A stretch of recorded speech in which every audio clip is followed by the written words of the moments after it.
Hi YouTube, it's Kathy. As the title suggests, I'm here today to tell you about the 2024 dates for the Queer Lit Readathon.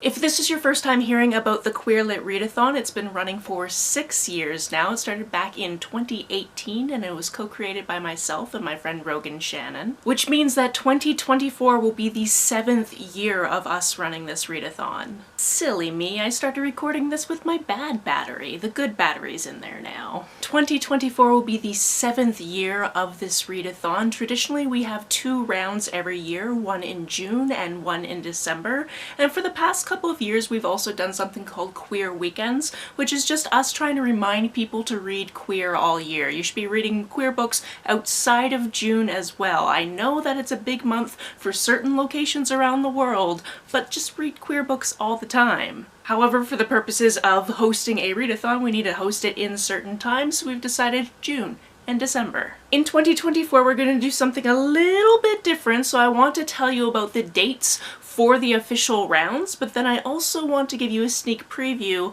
of what you're going to do for the rest of the year. I mean, obviously you don't have to, but I'm inviting you to do that if it fits into your life. In 2023, for the first time ever, after many people have asked us to do so, we decided to have the entire month of June, so June 1st through 30th, be the Queer Lit Readathon, because trying to put all of that reading into one week when June is just the month of reading queer lit, we were like, sure, let's do that, and yes, we are doing that again. So the 13th round of the Queer Lit Readathon will be from June 1st to June 30th. The 14th round of the Queer Lit Readathon will be December 1st through December 7th. And as you might notice on this beautiful infographic made by Rogan, because they do all the graphic design, because that is not my forte, this doesn't have any dates for the Queer Lit weekends. And that's because honestly, we've been really bad about planning to actually commit to reading queer books over those weekends. Like, don't get me wrong, we do it, but we don't really promote it all that much besides telling you that's when it's happening. So we wanted to switch to a format that was going to give us the ability to be a little bit more active about that,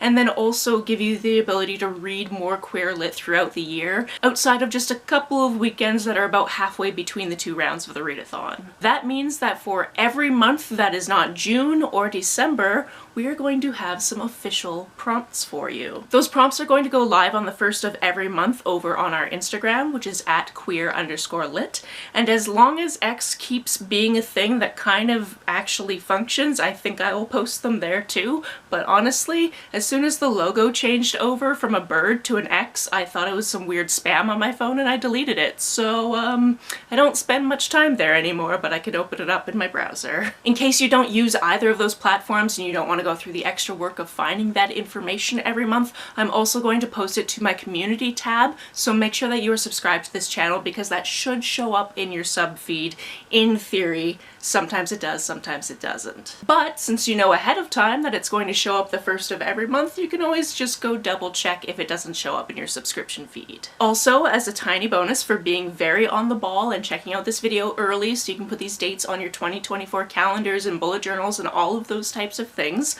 I'm going to show you the prompts for January because Rogan's already made the graphic and I can. We're aiming to have 4 prompts every month. You can do with that what you will. You can try to do all of them or one of them, or just remember to read queer books. That works too. And sometimes the prompts will be based on specific things. Sometimes they'll be based on specific events that are happening throughout that month. It's going to be a very big mixture of things. Our prompts for January are read your shelves, so read something you already own that's queer. Make your goals for the year. It's a very January thing to do. Read a childhood favorite. Whether or not you actually read it in childhood can be debatable. As long as it's a kid's book, I suppose it works. And our last prompt is revisit the past, because this is generally the time of year where you look back at things that have happened, kind of reflect about them, and it's a good idea to like maybe do a reread of something you really enjoyed, or pick up something that you soft DNF'd, or whatever other way you want to interpret this. You do you. If you're participating in these reading challenges, we would love it if you would tag us so we can see what you're doing,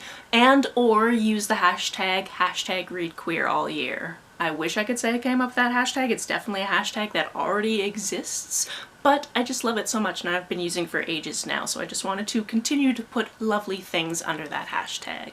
And there you have it. I think that's everything. If you have any questions, concerns, or recommendations for prompts for certain months or for future bingo boards for the Queerlit Readathon, let me know all about it down in the comments below. On the way down to the comments, if you hit that subscribe button, that would be very nice of you. If you don't feel like leaving a comment but want to make sure that I know you were here, just leave me an emoji or a smiley face if you happen to be on your keyboard. Some people have asked if there's a way to financially support this channel, so I set up a Ko-fi account, which is a digital tipping service. The link for that, as always, is down below. You can like and share this as you see fit, and I will see you very soon. Bye!